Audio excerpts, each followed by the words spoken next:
സുവർണ നഗരം ഏതാണെന്ന് അറിയാമോ? അത് പഞ്ചാബിലെ അമൃത്സറാണ്. പഞ്ചാബിന്റെ സാംസ്കാരിക പൈതൃകം വിളിച്ചോതുന്ന അമൃത്സറിലെ സുവർണ ക്ഷേത്രം ലോക പ്രശസ്തമാണ്. ലോകത്തിന്റെ വിവിധ ഭാഗങ്ങളിൽ നിന്നും ലക്ഷക്കണക്കിന് സഞ്ചാരികളാണ് വർഷം തോറും സിഖ് മത വിശ്വാസവുമായി ബന്ധപ്പെട്ട് ഈ സുവർണ ക്ഷേത്രം സന്ദർശിക്കാനായി എത്തുന്നത്. അതിമനോഹരമായ പ്രകൃതി സൗന്ദര്യം തുളുമ്പുന്ന പഞ്ചാബിലെ വയലുകളും കാർഷിക മേഖലയും പഞ്ചാബിന്റെ സൗന്ദര്യത്തിന് മാറ്റുകൂട്ടുന്നു. കാർഷിക മേഖലയിൽ മാത്രമല്ല, ഇന്ത്യൻ ചരിത്രത്തിലും പഞ്ചാബിന് പ്രാധാന്യമുണ്ട്. സ്വാതന്ത്ര്യ സമരത്തെ അനുസ്മരിക്കുന്ന ജാലിയൻ വാലാബാഗും ഇന്ത്യൻ പാക് വിഭജനത്തിന്റെ ചരിത്രം വിളിച്ചോതുന്ന പാർട്ടീഷൻ മ്യൂസിയവും വാഗ അതിർത്തിയുമെല്ലാം ചരിത്രത്തിന്റെ ഭാഗമാണ്. പഞ്ചാബിന്റെ അയൽ സംസ്ഥാനമായ ഹിമാചൽ പ്രദേശിന്റെ പ്രകൃതി സൗന്ദര്യം പ്രത്യേകം പറയേണ്ടതിന്റെ ആവശ്യമില്ല.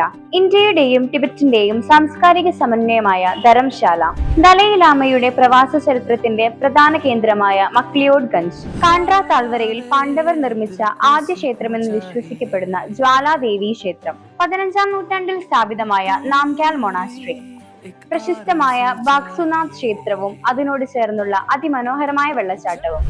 ഇങ്ങനെ മനോഹരമായ പഞ്ചാബിന്റെയും ഹിമാചൽ പ്രദേശിന്റെയും സാംസ്കാരികവും ആത്മീയതയും കലർന്ന കാഴ്ചകൾ കാണുവാൻ ഈ വരുന്ന ജൂൺ 10 നിങ്ങൾക്ക് അവസരമൊരുക്കുന്നു. 4 രാത്രികളും 5 പകലുകളും നീളുന്ന ഈ ടൂർ പാക്കേജിനെ കുറിച്ച് കൂടുതൽ വിവരങ്ങൾ അറിയുവാൻ താഴെ കാണുന്ന നമ്പറിൽ കോൺടാക്ട് ചെയ്യുക.